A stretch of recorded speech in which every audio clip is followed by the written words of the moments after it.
গৌসুল আজম মাইজভান্ডারীকে যারা মোহাব্বতের নজরে দেখেছেন তারা আমিরুজ্জামান হয়ে গেছেন। চিনেননি আপনারা আমিরুজ্জামানের? চিনেন তো? বড় মানুষ না ছোট মানুষ? আর একটু জোরে, বড় মানুষ না ছোট মানুষ? কি টাকা পয়সার বড় না আল্লাহর ধনে বড়? আমিরুজ্জামান, তুমি ছিলে সাধারণ, তুমি কেমনে আল্লাহওয়ালা হলে?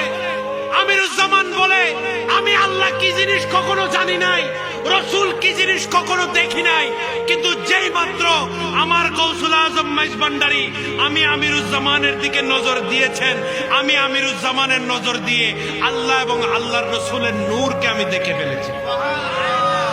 আমি সাধারণ আমিরুজ্জামান ছিলাম, যখন গৌসুল আজম মাইজভান্ডারী নজর দিয়েছেন তখন আমি আমিরুজ্জামান শাহ হয়ে গেছি। ঠিক কিনা?